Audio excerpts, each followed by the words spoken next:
কাঁকরোল সবজিটা এমন একটা সবজি বাড়ির অনেকেই কিন্তু খেতে পছন্দ করেন। যদি এইভাবে এই রেসিপিটি তৈরি করা যায় তাহলে কিন্তু সবাই খুব ভালোভাবে খেয়ে নেবে। নমস্কার বন্ধুরা, রূপা সিম্পল অ্যান্ড ডেলি লাইফে আপনাদের সবাইকে অনেক অনেক স্বাগত জানিয়ে আজ আমি একটা নিরামিষ ছোট রেসিপি নিয়ে চলে এসেছি, কাঁকরোলের ঝাল। রেসিপিটা অতি সহজে তৈরি করে নেওয়া যায়। নিরামিষ দিনে কিন্তু খুবই ভালো লাগে এটা গরম ভাতের পাতে। তাহলে দেখতে থাকুন আমার আজকের রেসিপিটা যদি ভালো লাগে অবশ্যই আমাকে একটা কমেন্ট করে জানাবেন। আর নতুন বন্ধু যারা আমার চ্যানেলে দেখছেন অবশ্যই আমার চ্যানেলটাকে সাবস্ক্রাইব করে আমার পাশে থাকবেন। তাহলে আসুন বন্ধুরা, আমার অতি সহজ রেসিপি একটা কাঁকরোলের ঝাল কেমনভাবে রান্না করলাম আমি সেটাই আপনাদের সাথে শেয়ার করব।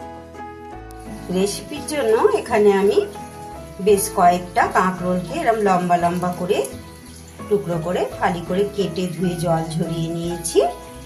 এখানে আমি গ্যাসে কড়াই বসিয়ে দিয়েছি, কড়াইতে দিয়ে দিয়েছি রাইস ব্র্যান অয়েল। আপনারা প্রতিদিন যারা আমার রান্না দেখেন তারা জানেন আমি বেশিরভাগ রান্নাই কিন্তু রাইস ব্র্যান অয়েলে করি।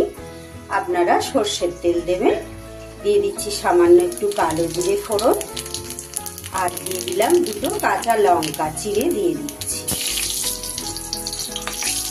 সুন্দর একটা গন্ধ হবে বলে এবার আমি এইগুলো দিয়ে কাঁকরোলগুলো দিয়ে দিলাম।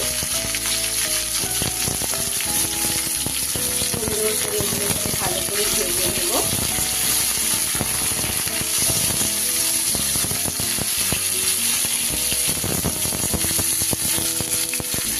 কিছু কিছু রেসিপি আছে বন্ধুরা, অতি সাধারণভাবে কিন্তু আমরা রান্না করি, কিন্তু খাওয়ার সময় কিন্তু সেটা অসাধারণ লাগে। বিশেষ করে এইসব সবজি ছোটরা বা বড়রা অনেকেই কিন্তু এইসব সবজি বিশেষ করে খেতে চায় না। এইভাবে যদি একটু সুন্দরভাবে রান্না করা যায় তাহলে কিন্তু সবাই খুব ভালো করে খেয়ে নেয়। এই কাঁকরোলটা ভালোভাবে ভাজা হতে হতে আমি একটা মশলার পেস্ট তৈরি করে নিয়ে চলে আসবো। এখানে মিক্সির বাটিতে আমি নিয়ে নিলাম 4টে কাঁচা লঙ্কা, আর দেব ওতে আমি 1 চা চামচ সাদা সর্ষে, 1 চা চামচ কালো সর্ষে, আর ওই চামচের মাপে দিয়ে দেব 2 চামচ পোস্ত। এটাকে শুকনো আগে একটু গুঁড়ো করে নিই, তারপর জল দিয়ে মিহি পেস্ট তৈরি করে নেব। সুন্দর মিহি পেস্ট একটা তৈরি করে নিয়েছি। সুন্দর করে কিন্তু কাঁকরোলগুলো আমার ভাজা হয়ে গেছে। এবার আমি এতে একটু গুঁড়ো মশলা দিয়ে দেবো। দিয়ে দিচ্ছি পরিমাণ মতো নুন, হলুদ গুঁড়ো আর একটু কালারের জন্য কাশ্মীরি লঙ্কা গুঁড়ো।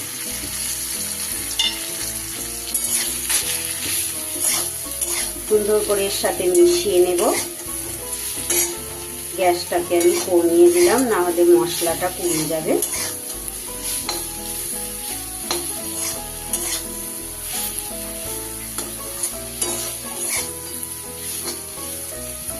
এবার দিয়ে দেব আমি পেস্ট করে আনা মশলাটা, 2 রকম সর্ষে আর পোস্ত। মিক্সি বাটটাতে একটু জল দিয়ে এটা দিয়ে দেব।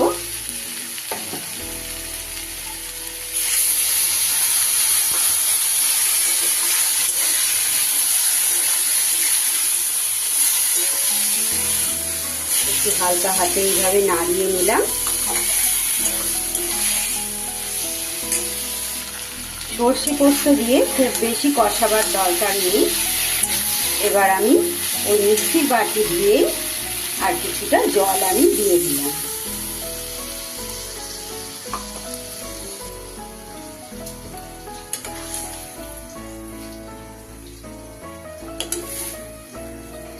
এবার আমি একটু চাপা দিয়ে দেব।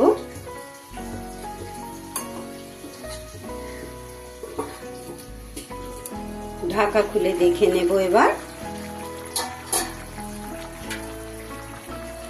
কাঁকরোলগুলো কিন্তু আমার সিদ্ধ হয়ে গেছে।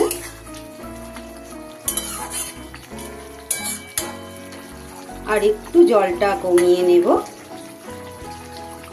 এই পর্যায়ে দিয়ে দেব আমি স্বাদটাকে ব্যালেন্স করার জন্য সামান্য একটু চিনি, খুব সামান্য। এটা আপনারা চাইলে নাও দিতে পারেন। আমি যেহেতু এটা একটু ঝাল ঝাল ভাব হবে, তাই জন্য সামান্য একটু, নিরামিষ রেসিপি তো সামান্য একটু চিনি দিলে এটা স্বাদ হয় ভালো। তাহলে কাঁকরোলের ঝাল কিন্তু আমার রেডি হয়ে গেল। রেসিপিটা কেমন লাগলো অবশ্যই আমাকে কমেন্ট করে জানাবেন। আর যদি ভালো লাগে আপনারাও নিরামিষ দিনে এইভাবে তৈরি করে খাবেন।